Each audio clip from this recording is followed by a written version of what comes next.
বিসমিল্লাহির রহমানির রহিম। প্রিয় শিক্ষার্থীবৃন্দ, দাইয়া বিবি আজিমউদ্দিন আহমেদ অনলাইন মাদ্রাসার পক্ষ থেকে তোমাদের শুভেচ্ছা। সুপ্রিয় শিক্ষার্থীবৃন্দ, আজকে আমি দাখিল নবম শ্রেণীর বাংলা দ্বিতীয় পত্রের নির্মিতি থেকে একটি অনলাইন ক্লাসে হাজির হয়েছি। তোমরা তোমাদের শিক্ষা উপকরণ, বই, খাতা ও কলম নিয়ে প্রস্তুত থাকো এবং আমার সাথে থেকে পুরো ক্লাসটি উপভোগ করো। সুপ্রিয় শিক্ষার্থীবৃন্দ, আমাদের অনলাইন ক্লাসের কার্যক্রম প্রতিনিয়ত চলছে। নিত্যদিনের ধারাবাহিকতায় আজকেও আমি তোমাদের জন্য একটি অনলাইন ক্লাসে হাজির হয়েছি। আজকে আমার এই ক্লাসের পাঠ শিরোনাম হচ্ছে প্রতিবেদন প্রণয়ন, অর্থাৎ বাংলা দ্বিতীয় পত্রে প্রতিবেদন কিভাবে লিখতে হবে, প্রতিবেদন কি, প্রতিবেদন কত রকমের হতে পারে তথা প্রকারভেদ এবং প্রতিবেদন লেখার নিয়ম। বিষয়টি আলোচনার পূর্বে আমি দু একটি কথা বলে আমার মূল ক্লাসে ফিরে যাচ্ছি।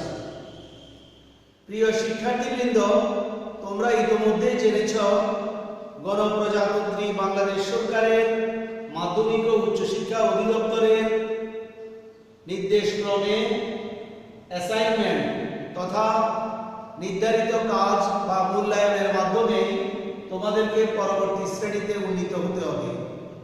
যথাসময়ে তোমরা অ্যাসাইনমেন্টগুলো বিষয় শিক্ষকের কাছ থেকে সংগ্রহ করে সময় মতো জমা দেবে। তো আসলে আমি বিষয়টি আলোচনা করার কারণ হচ্ছে এই যে তোমরা অ্যাসাইনমেন্টগুলো কিভাবে লিখবে বা অ্যাসাইনমেন্ট লিখে তোমাদেরকে অবশ্যই বিষয় শিক্ষকের কাছে জমা দিতে হবে, আর সেই অ্যাসাইনমেন্টটা প্রতিবেদন আকারে সাধারণত লিখতে হবে। অর্থাৎ এই প্রতিবেদনের আজকের যে ক্লাসটা যদি তোমরা মনোযোগ দিয়ে শুনো তাহলে তোমরা এই অ্যাসাইনমেন্ট লিখাতে যথেষ্ট সহায়ক হবে বলে আমার বিশ্বাস। তাই অ্যাসাইনমেন্ট তথা মূল্যায়ন যে নির্ধারিত কাজ সেটি করতে তোমাদের যথেষ্ট সহায়ক হবে আজকের আমার এই প্রতিবেদন প্রণয়ন বিষয়ক অনলাইন ক্লাসটি। তো আমরা মূল আলোচনায় ফিরে যাচ্ছি, একটু মনোযোগ দিয়ে দেখো। প্রিয় শিক্ষার্থীবৃন্দ, আজকে আমার আলোচনার বিষয়গুলো হচ্ছে প্রতিবেদন, প্রতিবেদনের প্রকারভেদ এবং প্রতিবেদন লেখার নিয়ম। প্রথমে আমরা জেনে নিই প্রতিবেদন কি। প্রতিবেদনের পারিভাষিক শব্দ হচ্ছে রিপোর্ট, যেটাকে আমরা ইংরেজিতে বলতে পারি রিপোর্ট। প্রতিবেদন হচ্ছে একটি তথ্যভিত্তিক বিবৃতি, সত্য কোনো ঘটনা অবলম্বনে কিংবা কোনো সমস্যাবলী পত্রিকায় তুলে ধরা অথবা দাপ্তরিক বিষয় সম্পর্কে তথ্য সংগ্রহ করে বিশ্লেষণ ও মতামত দিয়ে পত্রিকা কিংবা সংশ্লিষ্ট কর্তৃপক্ষের দৃষ্টি আকর্ষণ করে বিবরণ প্রদান করাকে প্রতিবেদন বলে। প্রতিবেদনের ভাষা হতে হবে সহজ, সরল ও প্রাঞ্জল ভাষায় লিখিত এবং আকর্ষণীয় শিরোনাম যুক্ত থাকতে হবে এবং প্রতিবেদনটি স্বল্প দৈর্ঘ্য বিবরণী তথা প্রয়োজন মাফিক যতটুকু প্রয়োজন সে অনুযায়ী লিখতে হবে। আর সে কারণে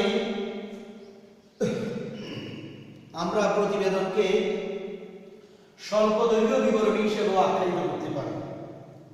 তো প্রিয় শিক্ষার্থীরা, আসলে এক কথায় প্রতিবেদন বলতে বোঝায় কোনো একটা তথ্যভিত্তিক বিবৃতি, যে তথ্য সংগ্রহ করে এর বিশ্লেষণ এবং নিজস্ব মতামত দিয়ে কোনো সচেতন ব্যক্তি অথবা কোনো দাপ্তরিকভাবে অফিসিয়ালি অথবা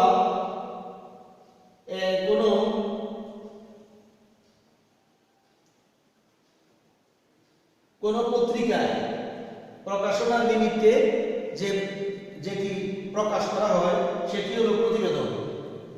আমরা প্রতিবেদনের প্রকারভেদ নিয়ে এখন আলোচনা করব। প্রতিবেদন 3 প্রকার জেনে নাও। এক হচ্ছে সাধারণ প্রতিবেদন, কর্তৃপক্ষের নির্দেশক্রমে নিজস্ব সংবাদদাতা বা প্রতিবেদক, নিজস্ব সংবাদদাতা বা নিজস্ব প্রতিবেদক।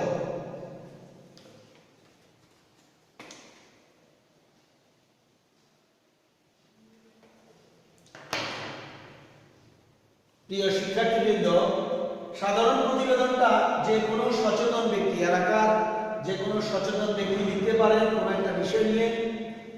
আর কর্তৃপক্ষের নির্দেশক্রমেটা সেটা হবে দাপ্তরিক বিষয়। যেমন মনে করো তুমি আমাদের মাদ্রাসা অধ্যক্ষের কাছে মাদ্রাসা গ্রন্থাগার বিষয়ে বা মাদ্রাসা সংশ্লিষ্ট কোনো একটা বিষয়ে প্রতিবেদন লিখতে পারো। আর একটা হচ্ছে নিজস্ব সংবাদদাতা বা প্রতিবেদক। এটা কোনো যে কোনো দৈনিক পত্রিকার সম্পাদকের বরাবরে তুমি এই প্রতিবেদনটা লিখতে পারো।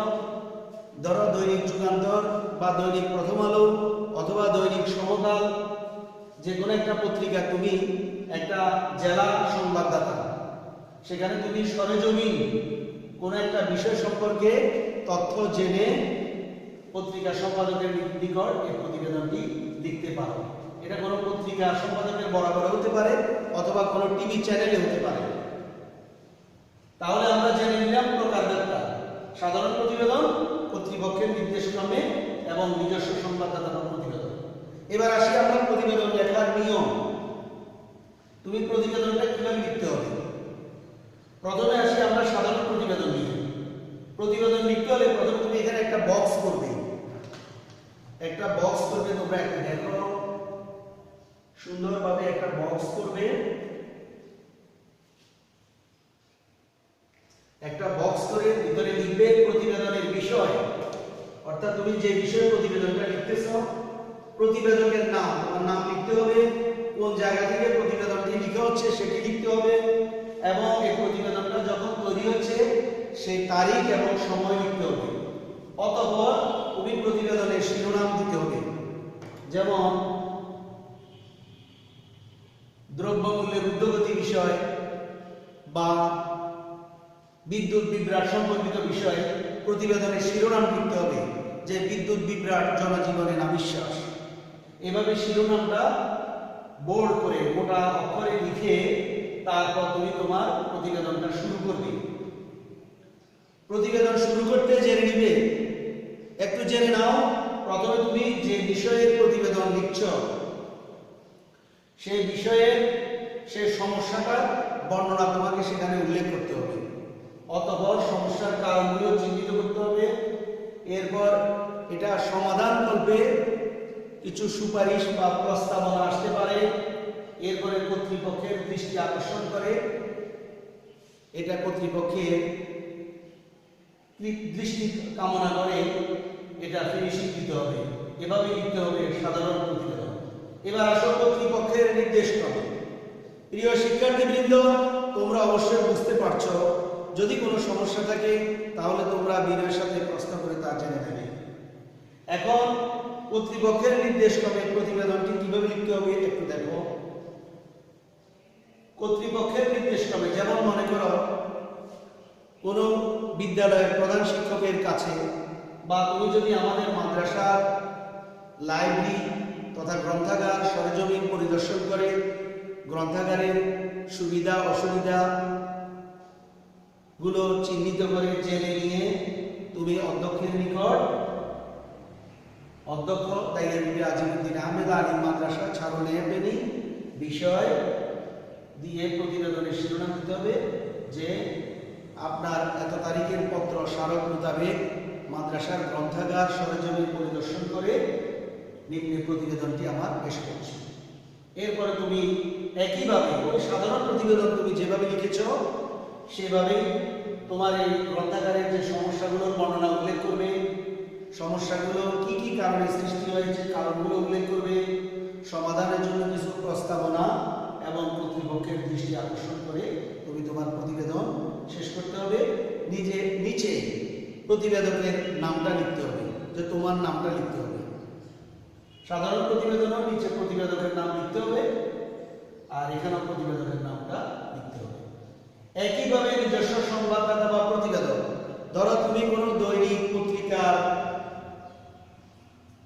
ফেনী জেলা সংবাদদাতা বা নোয়াখালী জেলা সংবাদদাতা বা কুমিল্লা জেলা সংবাদদাতা, তুমি স্থানীয় কোনো কাঁচা বাজারে গেলে সেখানে তুমি সবজি, মাছ বা শাক এগুলো দ্রব্যমূল্য পরিস্থিতি সম্পর্কে সংবাদদাতা হিসেবে তুমি সেখানে ব্যবসায়ীদের কাছ থেকে জেনে নিলে, কিছু তথ্য সংগ্রহ করলে, আজকের বাজার দর, গতকালকের দর, এক সপ্তাহ আগের দর, এই বিষয়গুলো জেনে তুমি তখন প্রতিবেদন কিভাবে লিখতে হবে? প্রথমে প্রতিবেদনের শিরোনাম দিতে হবে, যেমন দ্রব্যমূল্যের ঊর্ধ্বগতি,